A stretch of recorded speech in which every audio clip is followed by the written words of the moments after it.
Great.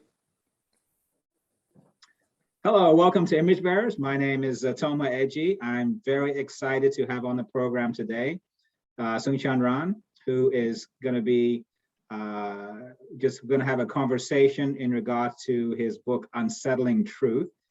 And he has a copy he will share with us really quickly. Yep.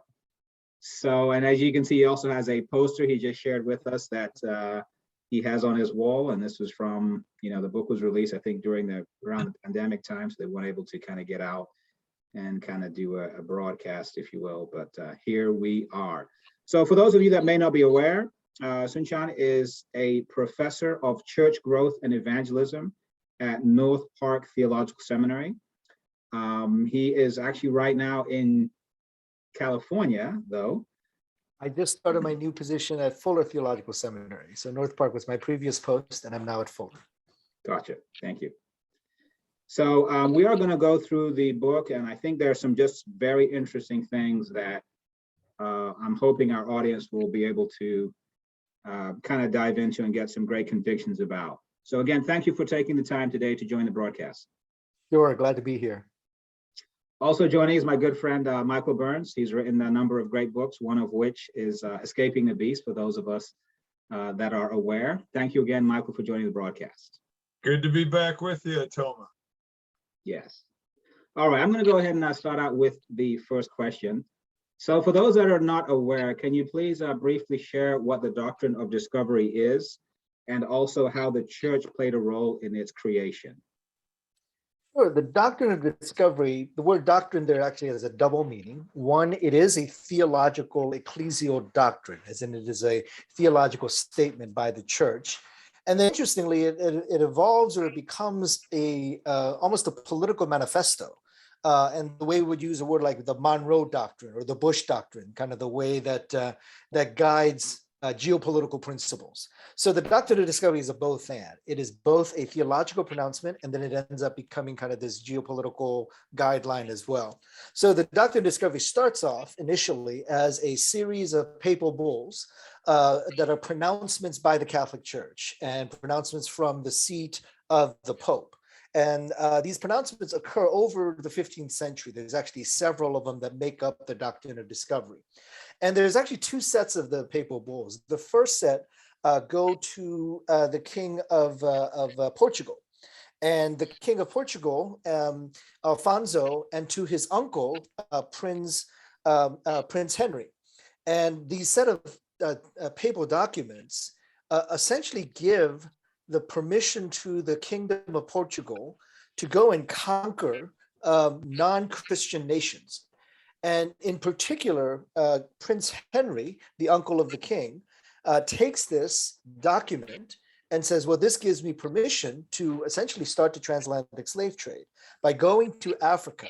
And what the doctrine declares is that these Christian nations, these so-called Christian nations, these kind of Catholic nations, have the authority of being made in the image of God. And when they view someone who is not made in the image of God, in this case, Africans on the continent of Africa, you can go and conquer them. You can take them into slavery. The language actually says you can take them into slavery. So what it does in the 15th century is it sets up a theological justification for some of the atrocities that begin to occur out of Europe. In this particular case, the first set of documents that go to Portugal, the king and the prince of Portugal decide we can go to Africa and take African bodies as slaves. The second set actually is also where we get our name. The Doctrine of Discovery was actually issued to the Kingdom of Spain, and particularly specifically to Ferdinand and Isabella. And they have a subject which is named in the document called Christopher Columbus. And so you recognize the name Ferdinand and Isabella because as the king and queen of Spain, they sent out an Italian explorer by the name of Christopher Columbus as a Spanish subject. And it's similar language to that first set of documents to Portugal. The second set says the same thing, which is, look, Spain and Portugal are kingdoms and with kings and queens that are made in the image of God. And therefore, when you look upon those who are not Christians, who are pagans, who are heathens, who are Saracens or Muslims or these other kind of categories of non-Christian, you hold an inherent superiority over them. So these people that you gaze upon, Africans, are less than human. These people you gaze upon, Native Americans, indigenous people in the New World, they're less than human. And so you are the first image bearers of God, the first Christians who come upon these lands, and therefore you have the right of discovery. So that's where this language comes from. Columbus, as the first true image bearer of God to visit the New World, again, think about that language, is claimed to be the discoverer of America. Now, my friend Mark, my co-author, says, how do you discover something that's already there? You already have, by many approximations, 6 million residents of the Americas with thousands and thousands of civilizations. How can you discover something that is already owned by somebody else?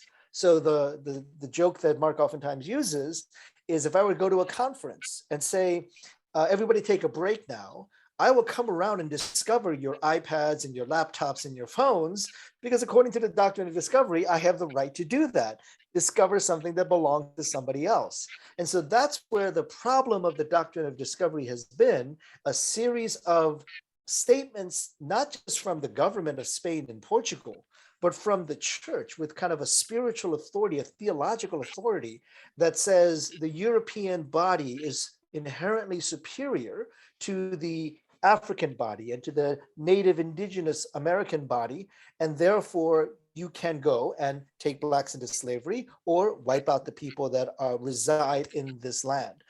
So it provided a problematic theological imagination, theological narrative, theological dysfunction that becomes a political, geopolitical policy that ends up creating a lot of the colonialism and a lot of the violence that we've seen perpetrated over the years. Thank you. And I think for me, with our program today, Image Bearers, the whole point is to really show that everyone is made in the image of God. There isn't any lesser or higher person. So thank you for breaking it down. Michael? Yeah, so I appreciate this book, but I could see some objecting to it on the grounds of saying, okay, I get the point made. It's a long time ago. It's a Catholic thing. You're trying to blame me for stuff that I didn't do. How do you answer those kind of objections? Sure, and it's a legitimate question because it comes out of engaging the topic. I would rather have someone engage the topic and raise a legitimate question rather than ignoring the topic altogether. Right. So there are kind of two parts of this. One is, I hope we get to talk about a little bit later, the Doctrine of Discovery has had a long-term lingering effect in actually social politics, society and politics of American society. So, for example, the Doctrine of Discovery gets cited in US court cases in the 19th century and as recently as 2005. So we're talking about a theological proclamation and decree that keeps coming up over and over again. In fact, the Doctrine of Discovery is almost always cited, is frequently cited when it comes to Indian land laws, not 100 years ago, but in the 21st century.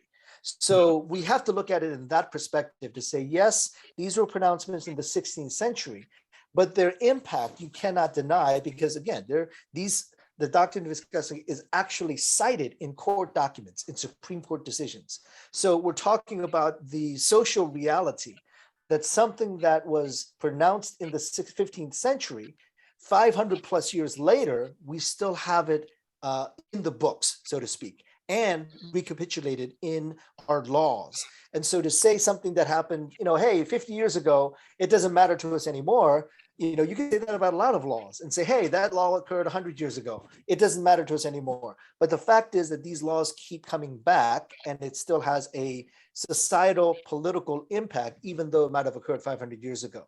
But the other part of this, to me as a theologian, is what's really fascinating, which is how did these social, political, theological, spiritual, ecclesial pronouncements and realities of 500 years ago, how does it become a part of the narrative, imagination, worldview, and value system of those that have followed up?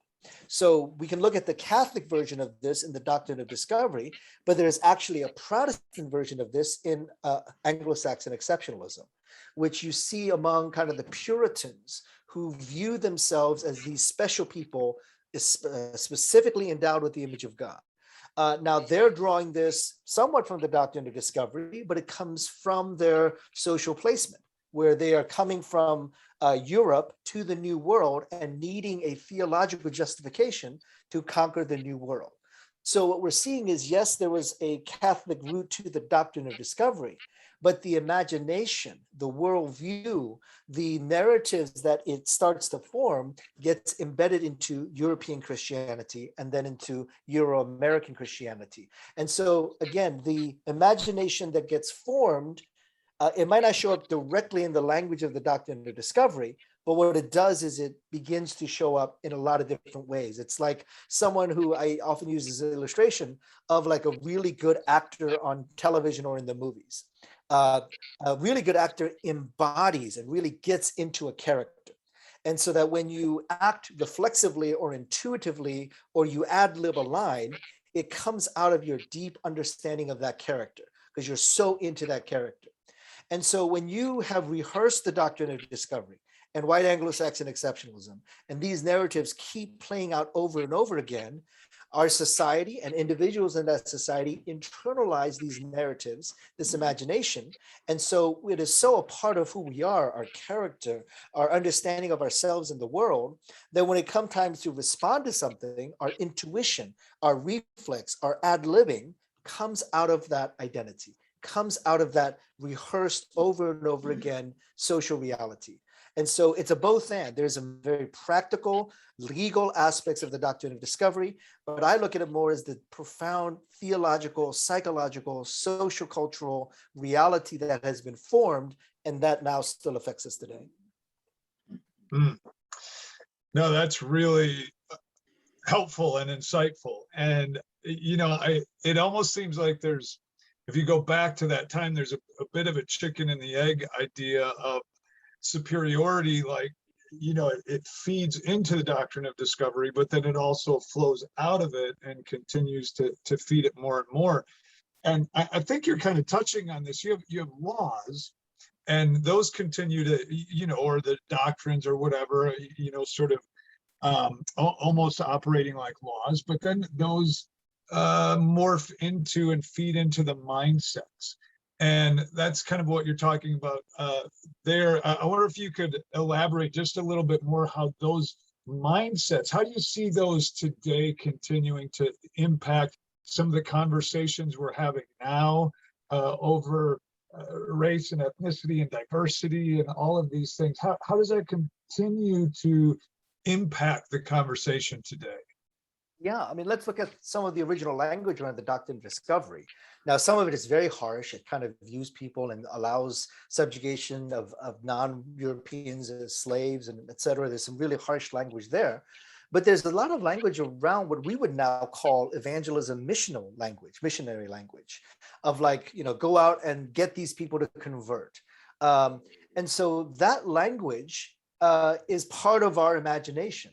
Now, it can be very good in that you care for the lost and you want to see the lost find Christ, but it can be dysfunctional when you feel like it is your job and it is your responsibility to save people no matter what the cost. Now, for me, in terms of Christian theology, that's very dysfunctional because the only person that saves is Jesus. I can't do anything to, you know, change a person's life. I can, you know, preach the gospel and I can communicate the good news. But at the end of the day, it is the work of the Holy Spirit. It is the power of the gospel message through Jesus Christ that transforms the individual. But what the Doctrine of Discovery does is it creates an imagination. It creates a worldview that says, I'm responsible and I'm supposed to go out and save the world. I'm the special person. I'm the exceptional Christian. I'm the white European who has had all these wonderful blessings, and therefore I'm going to go out and save everybody else. That kind of imagination gets embedded into our worldview, and that becomes dysfunctional. Now, originally it might have been good intention. Originally it might have been, you know, hey, I want to do good, but that kind of dysfunction can also take root and have some very uncomfortable and dysfunctional expressions. So this idea of European American superiority, we're the ones that have the good news. We're the ones that have all the right answers. We're the ones with the right set of knowledge. And our job is to dump that on these others. And that creates a disparity, an inequality, if there is an assumption of one group having superior knowledge, having superior culture. This would be evident in something like our understanding of culture. And is there an assumption that comes from the imagination of the Doctrine of Discovery, white Anglo-Saxon purity, that says European culture is superior to other cultures, and therefore America needs to remain European? Because if we have these Latinos bring their culture and Africans bring their culture and Asians bring their culture, we're going to stop being American. Now, this is a very real conversation in politics. This is a very real conversation in churches now. We need to retain and maintain this European identity as an American church, as an American nation. That's not coming from the Bible, clearly. That's coming from the Doctrine of Discovery, the imagination around that. That's coming from white Anglo-Saxon accessionalism, the imagination around that. And so we see these examples where these kinds of patterns of thinking have been so embedded in, we act reflexively out of them again. And so to say that, well, Black gospel music is okay once a year during Black History Month, but the rest of the year we've got to sing songs a certain way, right? And it's okay to talk about, Martin Luther King as a Christian once a year, but the rest of the time we've got to focus on John Calvin and Martin Luther and all these cats. And so we're talking about a pattern of behavior that seems to privilege a particular identity versus another identity. So one of the questions I ask in a very real practical way is, the last 10 Christian books that you've read, who were the authors? Now, what I've known over the years in asking this question in a lot of different contexts is that for almost all American Christians, regardless of race, the last 10 Christians they've read are going to be by white male authors. That's just the norm. You might have read one book here and there, but the majority of the books you read on Christian life and Christian ministry come from white male authors. Now, that's not a malicious act. It's just a natural act coming out of an embedded narrative and imagination that says white male authors have more to say about my faith than a Black female author might. A white male author might have more to say about church growth than an Asian American might. So these are kind of assumptions that are embedded into our worldview and imagination that in these kind of ways, it starts to pop up. In our church life, in our personal spiritual life, of what we go to say, this is going to help me to grow as a Christian. This is going to help our church flourish. And we impulsively, intuitively go towards these places because that's the narrative that has been embedded. And I'm assuming you would agree that those white male Christian authors also historically have more access to seats of power and relationships and those sorts of things to get published, to get in those positions. Exactly. Now, let me sneak one more real quick one in here that just kind of jogged as you were talking.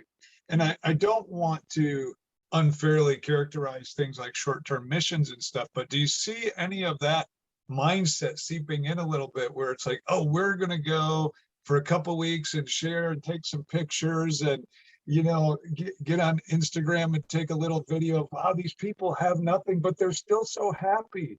And it feels so good to be able to share. Do you see some of that same mindset kind of, being a danger of seeping into that?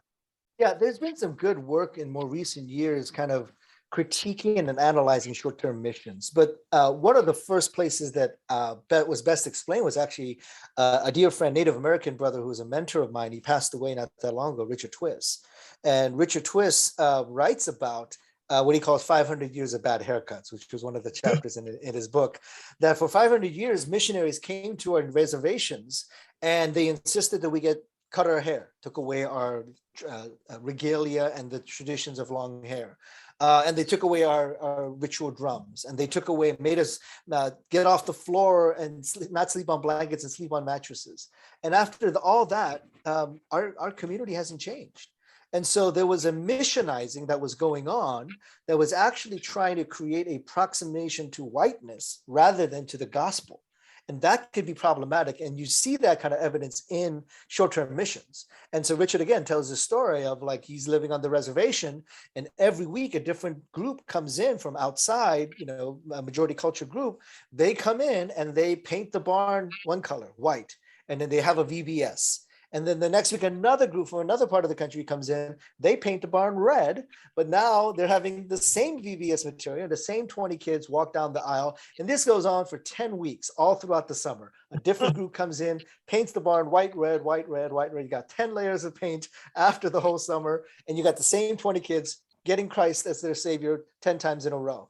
And yet that community hasn't changed. So what was that mission effort for? Was it for that community? Because the community hasn't changed. They now have 10 layers of paint they need to remove from that barn, and they have the same 20 kids saved over and over again. But it actually, like you're saying, it looks great in the photos on their website to say, hey, look what we did reaching out to the Native community. Hey, look what we did for Hispanic Heritage Month, and look what we did for Black History Month. So these kind of short-term answers doesn't change the narrative and imagination, but it does make an individual or an individual church feel good. And so this is a big part of our book, which is we need to change individuals, of course, and we need to change systems and structures in the church, of course, but we have to change the imagination and the narrative. So it's not just that there's short-term missions that end up maybe doing counterproductive things, but what was the imagination or narrative behind that short-term mission that ended up where it did? And so there can be really powerful short-term missions. And a Kenyan pastor by the name of Moscow Murillo actually offers this several years ago. He said, if you're going to send 20 kids to Kenya to work with our church for 2 months, then we're going to send 20 kids to the US to work with your church. And that there needs to be that kind of more mutuality when it comes to something like short-term missions. It's good. But Tom, I know you want to dig down on some things. Yep. So I know a lot of us are familiar with various Supreme Court cases. One that we may not be that familiar with is the 1823 Supreme Court case, Johnson versus McIntosh. Can you maybe share about that one briefly? And I think also sometimes we have this perception that what we're discussing is just like something that's in a liberal stance, if you will. And if you can maybe just share, or progressive, should I say, how Ruth Bader Ginsburg really upheld this, Supreme Court case in 2005, which basically shows that white supremacy is not really like a partisan. Both parties have really played into this. Yeah. And, I'm not a legal expert, and Mark and I are not legal experts. But what we did do is, and there's a lot of books on this, by the way, there are books that are kind of look at it from the legal, political perspective. We're just trying to examine this and say, well, what's the story here? What happened with this case? So 1823, there's a case, Johnson versus McIntosh, that's ruled by the Supreme Court. It is actually originally, and there's a lot of questions about this could have been actually a fake case that was created to actually create these unjust laws around land ownership. But the basic premise, the court case premise, is that one side claimed ownership of a particular piece of land, and the other side claimed ownership as well. But they both claimed ownership with different origins. One group said, or one owner said, we got this land from the federal government. And the other group said, we got this land from the Native Americans.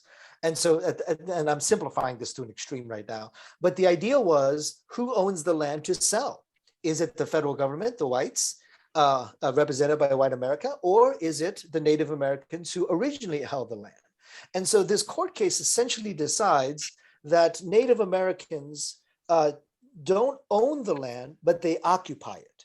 And what they cite in order to say that, and then to say that now that the white owners are the rightful owners, therefore they're allowed to resell the land and partition off the land. And so land ownership is now not based upon who originally owned the land and who have occupied it for years and years and years, but that the federal government now can decide. The US government can now decide who owns the land.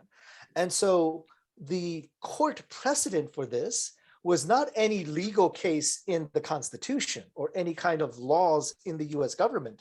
The court precedent for this was the Doctrine of Discovery, which is absolutely bizarre, that they took this papal bull and actually said, this is the legal precedent for this particular decision. So the significance of the Johnson-McIntosh case is that the Doctrine of Discovery, a theological doctrine, actually entered into legal precedence in the United States, in the Supreme Court, and it was cited in a legal case in the United States. So it's no longer just a theological issue, it is now a social political forensic issue even. And so this court case, the McIntosh case, becomes the bedrock case by which almost all Indian law, actually all Indian land law, goes through that case. Like many landmark cases, Supreme Court cases, it goes through that case. And so many, many years later, in the 19th and 20th, and even in the 21st century, when people began to cite, well, how are we going to distribute these lands? And to say, for example, in upstate New York, a dispute between a white landowner and the Native Americans who previously owned the land, they cite McIntosh versus Johnson, which cites the doctrine of discovery. And so the most recent citation of McIntosh Johnson, therefore Doctrine of Discovery, was in 2005, where there was again kind of a land dispute. And the basic idea was that we can't relitigate this. We can't go back and change all of this. And this is the way it's been. And that's why they cite the McIntosh verdict and they cite the Doctrine of Discovery. The one who wrote that document was actually Ruth Bader Ginsburg. So what you have is it's not a partisan issue. It's not conservatives and liberals, it's not Democrats and Republicans. It's an American idea. It's an American idea that Americans, European Americans, are the true owners of this land, even if the natives have held this land for thousands of years prior to that. At the end of the day, the US government or the American people, and by that, going back to the earlier times, white people, truly own this land. And therefore, we can take land away from natives. So it gives a political, legal reason to actually steal land from Native Americans. And that has not come under, until recently, that has not come under critique in the legal world as well. But the idea was it's more important to be an American than it is to actually affirm the Native American ownership and the right to that land. And so there's a prioritizing of the American identity. And like I said, and what Mark and I are saying is that's not a partisan issue. American exceptionalism, American centrism, American nationalism that's oftentimes tied into religion and faith, that's not partisan. That's Democrats and Republicans alike will hold to that kind of perspective. Yeah, honestly, I'm not a theologian or a scholar. I've read a few books, and I think reading your book, my gosh, I was just blown away by what you and Mark wrote. One of the things that you state is that victors write history. And specifically for Abraham Lincoln, I mean, he's someone who we revere a lot. And I think rightly so. I know I spoke with Michael a little bit earlier, a few days ago. I think it was yesterday or so. And we just were chatting a little bit. And, yes, I mean, those were different times. But if we really do compare Abraham Lincoln to, and I think you did this in your book, to people like Hitler, he definitely was someone who, if we had lost, a lot of the wars or some of the wars in history, I think things would have been very different. So can you please just explain why we should even be looking at Lincoln in the same category with Hitler? Well, I'll make some comments about co-authoring right here, because this is an appropriate place to do co-authoring. So Mark and I, we were friends before the book was written, and we had actually ended up meeting at conferences and speaking on similar topics and said, hey, let's write a book together. And when we first started writing the book, here was my comment to Mark. I said, Mark, we're going to either become the worst of enemies or the best of friends. And I can say thank you that we are actually the best of friends, and we were actually strengthened in our work on this. But it didn't mean we didn't have some back and forth on certain issues. And the joke that I had with this particular chapter on Abraham Lincoln, especially when it came down to comparison to genocide, was, Mark, are you trying to get me fired? I mean, come on now. I still have a job I need to keep here. So that was kind of the joke of okay, we want to say something strong, but hey, I don't want to get fired here in the process. But I think what we landed on was trying to understand from kind of a historiographical perspective that there are many times that when, and the language around this was the winners write the history. And sometimes when winners write the history, we fail to examine some of the problematic aspects of the history that got us to be winners in the first place. Correct. Right. So even now we're seeing this kind of removed from this particular book. We're seeing this in our society. Well, we don't want to learn about the oppressive history around slavery. We don't want to learn the oppressive history on African Americans. That's not important right now because we're okay now. Well, that's actually not very accurate. If we're going to move forward as a nation, if we're going to move forward as a church, we've got to reflect on the places where there's pain and places where there's suffering and places where there's brokenness. This is why the Bible very much oftentimes says over and over again, especially the Old Testament, remember, remember, remember. And it's not just remember the good times. Remember when you were slaves in Egypt. Remember when you were lost in the wilderness. Remember when you were disobedient towards the word of God. Remembering is not just, hey, remember when things were great. Hey, remember when we were dancing in the streets. That's not always the case. And so learning history, part of that is remembering and understanding the pain that is in our history. And that's what we were trying to point to in this particular chapter, that Abraham Lincoln has some very positive attributes. He did keep the nation together, but we actually just quote his words, not even quotes about Lincoln. We just quote his words. We can't assume that Lincoln was a product of his time, or we can assume Lincoln was a product of his time, and therefore his priority was not free the slaves. His priority was retain the Union, keep the Union together. And so that's what he did. He kept the Union together. And in order to do that, he issued an Emancipation Proclamation, because that would trigger some other actions as well. So you see in a lot of his own words, he did not believe in the equality of blacks and whites. He did not want to see black citizens have the right to be jurors and to, certainly miscegenation was not something that he was looking at favorably. So, and that's the kind of thinking that was very common in that time period.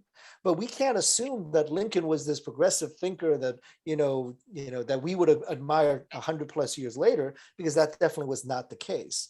And there's particularly a reimagining of Lincoln, or rethinking of Lincoln, from the Native community, which I was not as well aware of, which Mark was as a Native American. Right. The That Native blew me away. Americans, yeah, if you look at the history of the actions of Lincoln's administration towards Native Americans, there are two presidents that stick out as having caused the most harm to Native American communities in terms of death, in terms of displacement. One is the one we know most often, which is Andrew Jackson, as the one who kind of triggered the Trail of Tears and then the Indian Removal Act. We recognize that with Andrew Jackson. But if you look at the numbers associated with Lincoln in terms of displacement and deaths and, mass executions of Native Americans, Lincoln is number 2 on that list. And so this is where we fail to see some of the brokenness in our history, to say, of course, Lincoln freed the slaves. Of course, Lincoln kept the Union together. But that doesn't mean that everything that he did, particularly around Native issues, is something that was positive. And this is where, again, if you're the victor in this, you write the history in a positive way without examining some of the challenging, maybe negative aspects of that. And this is not just for Lincoln. We should do this in our history around African American communities. We should do this in our history around Asian communities. I teach a course about racial history. And one of the things that always shocks me is that the majority of the classes never heard or read in school about Japanese internment. How do you not teach that as part of American history? Well, you teach that when the winners write the stories. And so part of our call is things like the Doctrine of Discovery, things like McIntosh versus Johnson, things like the narrative around Abraham Lincoln. We need to examine these broken places because it leads us to the appropriate repentance that we need, rather than saying, oh, we're okay now. We're a wonderful, great Christian American nation now. We have to examine this broken history in order to really understand what's going on right now. Yeah, that blew me away when I read that. I was like, wow. Okay, next question. So, and just briefly, perhaps on this one, I mean, tracing what Lincoln did through, his time all the way up through mass incarceration, you can basically thread a line right through that. And one of the big things was keeping the 13th Amendment, or having the 13th Amendment, which had slavery included in it. So can you briefly share just how Lincoln kind of kept slavery going through that? Yeah, and I think there's actually more work on this now. There's actually a documentary called 13 that actually explains this kind of the dynamics around this.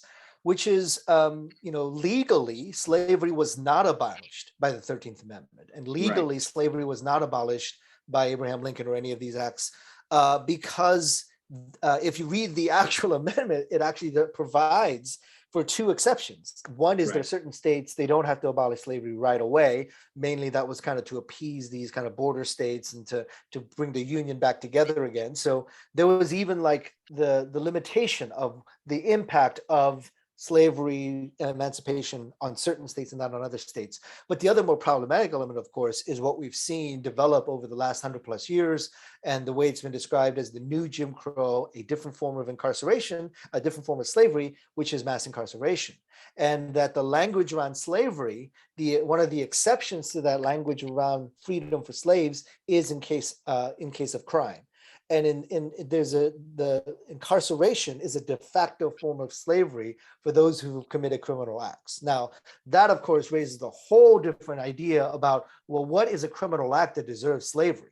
But then behind that is, wait a minute, slavery shouldn't exist at all, but you've now given a legal and constitutional justification for slavery as long as there's a criminal act attached to it. So again, there are some efforts now to kind of rethink through that as an American society to say, wait a minute, we never abolished slavery. We saw it, one, in the continuation of it right after Civil War, but also in the iterations of it in terms of mass incarceration.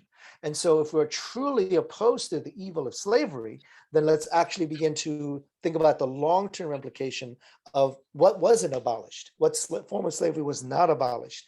And so that's one of the questions to ask, to say, how have we allowed this? And the fact that the overwhelming majority of those that are incarcerated are Black and brown bodies should be a reflection of, wait, what's the narrative behind this? What's the imagination behind this? That what we end up with even hundreds of years later is a form of slavery that focuses on Black and brown bodies. How did that come about? Because we never really abolished slavery. And as I argue in the book, we never abolished a fuel that fueled systems like slavery, systems like Jim Crow. So that this fuel of white supremacy, white primacy, assumptions around white superiority, that fuel was never dealt with. So it keeps finding a new engine, the engine of slavery, the engine of Jim Crow, and now the engine of mass incarceration, the new Jim Crow. It keeps finding these different engines to express themselves. Yeah, and I know when I read the new Jim Crow, it's going to keep morphing. If that really isn't addressed, that we're all made in the image of God, and that's the narrative we understand and live by, it'll keep morphing. So one of the things I really appreciate about your book also is just understanding that every single person. So it's not just Blacks or Native Americans that go through trauma, but whites go through trauma too. And I think that gives just an empathy and a sympathy that we're all kind of in this together. And let's not, castigate any one individual or person or what have you. So can you just share about that a little bit? Yeah, and this the opening of that chapter is a really powerful story that my co-author Mark shares, which is he was driving a car. His brother was in the passenger seat, and the car they get into an accident. They don't remember the details. He doesn't remember the details. He's badly injured, but his brother dies in the accident. So and then he goes through this trauma. He can't, he feels this, and it's PTSD because of the trauma that he went through. Now, what's interesting is that from one perspective, you can argue that his brother is the victim, and in one way, maybe Mark's the victimizer because he was driving the car flipped because of whatever, he was driving. And so part of Mark's trauma was actually feeling like he killed his brother. And that created a fragility, that created an anxiety, that created depression, that created inability to deal with reality because of the PTSD, not as the victim, but as the victimizer. And so, another way to look at this in certain terms of PTSD is that some of the victims of PTSD now are those who are drone operators. Not the people whose villages got bombed out, that has a PTSD, but there's another form of PTSD of those that have inflicted the violence also can experience PTSD. It's actually a different name for it. It's called perpetrator-induced trauma syndrome. But think about the drone operator who comes out of a drone bunker in New Mexico or in Arizona somewhere, They are thousands of miles removed from the actual violence, but they come out traumatized because they've perpetrated violence. And so we have to understand trauma in a social trauma sense, not only from the victim's perspective, which we need to. We need to understand African bodies that have been traumatized, Native bodies that have been traumatized. This is a very important part of our understanding of the pain of racism goes deep because the trauma runs deep for the victims. But also there's a trauma for the victimizer. Now it's different. It's not the same trauma, but we have to understand that the response of the white body to this trauma, it's a different form of it, has symptoms, some symptoms of fragility, symptoms of defensiveness, symptoms of inability to have conversations about it, symptoms of depression, symptoms of anxiety. These are all symptoms of not having been a victim of violence, but actually been a part of perpetuating that violence. And so in that sense, is there a way we can have some of this conversation? Our battle is not against flesh and blood, each other, but our battle is against the powers and principalities of this present darkness, which means that the specter of racism has not only harmed Black and brown bodies, it has also harmed white bodies in a different way. But let's recognize that our battle is not against a white person. Our battle is against the evil demonic forces of racism as a whole. And let's actually work through that from that perspective. I think that is so powerful. I think right now the conversation can be very binary, and one side against the other. And I think that brings, as I said, that common dialogue to be able to converse together. And I one thing I can say before Mike has his question is, for those of us that are watching, conversation is important.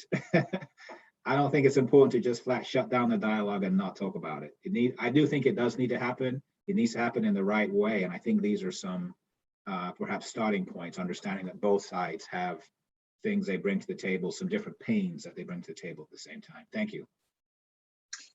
Yeah, so I have one more question I want to sneak in here. I grew up watching Rocky movies, and I loved Rocky movies. And this book reminds me of a Rocky movie, and I'm going to tell you why.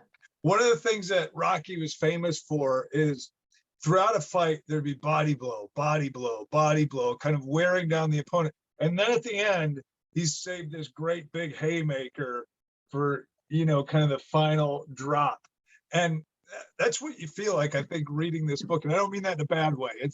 There's challenging stuff. It's body blow, body blow, body blow.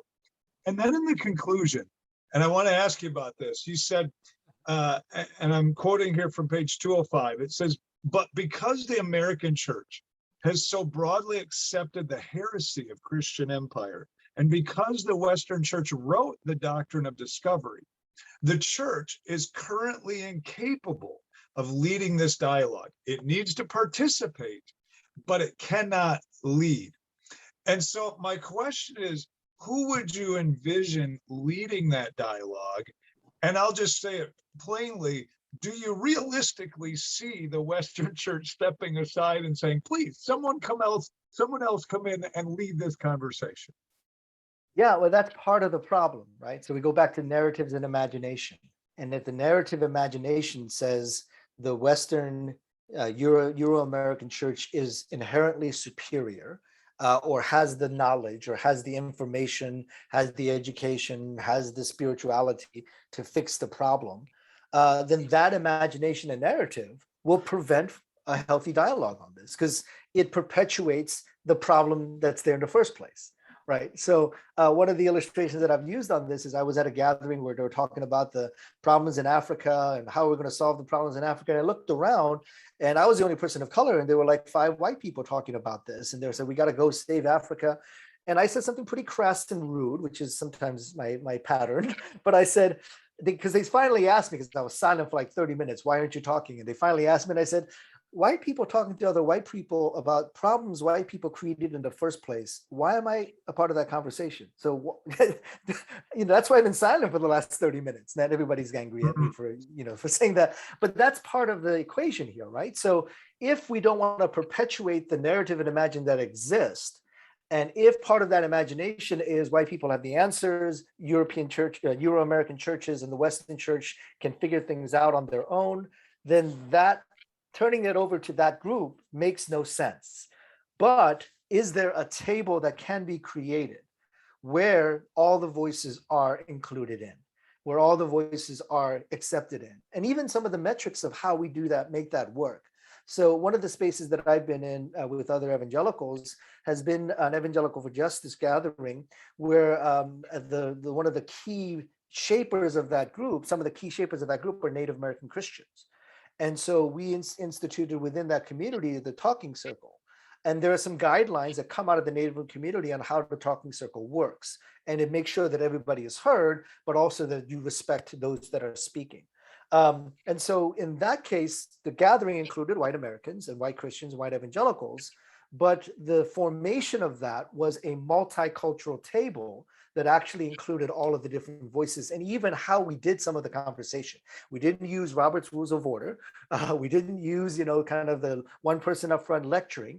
We actually try to adapt different models of conversation that actually brought in as many different voices as possible. So it's not to say that the church, the Western church, doesn't have a seat at the table, but it is to say the Western church can't say, this is the table, we invite the people at the table, this is how the rules work at that table. It's more, what does it really look like to have these conversations where the different voices are heard, where the marginalized voices are just as strong, just as powerful as the privileged, powerful ones? That's great. Appreciate that answer. Yeah, I mean, to me, it kind of sounds like multicultural rather than multiracial, where every voice really has a flavor and is able to really, share from their perspective. So thank you for that. Well, we are done with our main portion. We are going to go through some kind of like a lightning round of some fun questions right here. All right. All right, you ready? Yes. Okay, we got 9 questions here. First one, what is your favorite type of food? Any kind of meat, particularly beef. Okay. In all forms and cultures, Brazilian, Korean barbecue, doesn't matter. I'll eat it. Okay, I got you.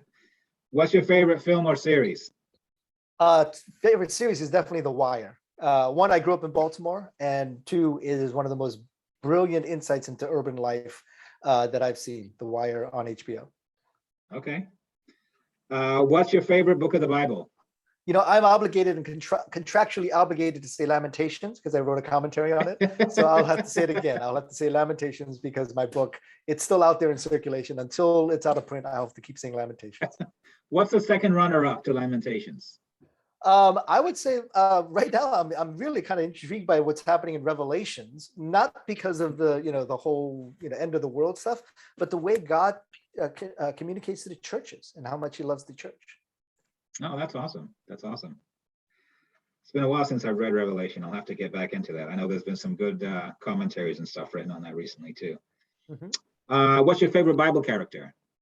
I have to kind of tie this in again. Jeremiah. Jeremiah definitely. Not only what he says, but who he is and how he feels. It's just a very powerful example of a broken leader, but who also is faithful to God. Okay. New Testament? Well, you got to say Jesus, of course. What else you got? That's a cheap answer. It is. I'm cheating here. You never go wrong with that one.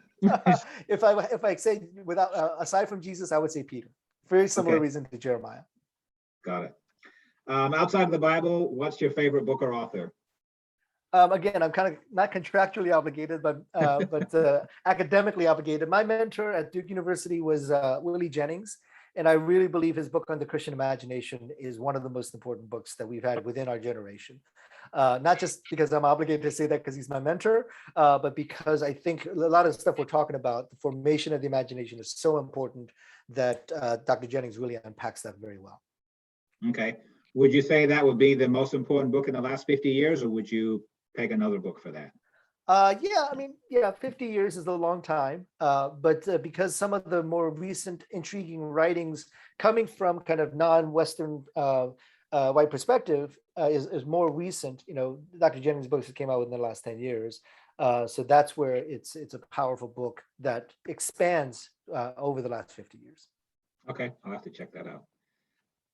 What's your favorite place to live, and where would you most like to visit? I love living where you are actually currently living. I think that's the right answer, to say where you're Very living now is the spiritual best man right place to there. live. Yeah, exactly. Theology of place there. But I will say that as a family and even as kind of like where I took my sabbatical, Hawaii is just paradise in so many ways. Not just because of the beaches and the perfect weather, but I would add that culturally it's a fascinating place. It's Mhm. kind of a mixture of all these different nations and peoples and cultures, and then they form a beautiful aloha culture out of this amalgamation of different cultures. So I would say Hawaii. Yeah, it sounds like I know you were a pastor for a number of years. I think you had a multiracial church when it was in vogue, and Yeah, that sounds yeah, like Hawaii. That's yeah. awesome. That's true. All right, if you would place a billboard in the middle of your city, what would it say? uh, Big block letters. Why? Okay, okay. Get Love people it. With a thinking. question mark. With a question mark, of course. Yep. And lastly, what's your favorite music? Oh, that's good. My son really has been into like making digital music on his computer. So I really enjoy the stuff that he's creating, kind of ambient kind of music, digital music. So I really like that in particular. I got to commit. I like hip hop and R&B. So Kendrick Lamar is on my playlist kind of constantly. Lecrae is on my playlist kind of constantly. So yeah, those are the places where I'll go to if I need a little jolt of energy. That's where I'll go. That's good. You can also do the Eye of the Tiger. You know, Michael mentioned That's right. Rocky. That's right. That's Oh, man. timeless. Yeah. Well, again, thanks so much for your time. I appreciate it. I know you're definitely a busy man. I appreciate you taking time also, Michael. For those of you that enjoy this episode, please click like and consider subscribing to the channel. I also do want to encourage us to have those conversations. I do think it is important. I don't think it's important for us to just remain silent. I think we should have the conversations in the right way and take other people's feelings and thoughts into consideration. The next video that you guys may want to watch, I'll put a card for it, and that's an interview I did with Michael Burns on his book, Escaping the Beast. Thank you for your time.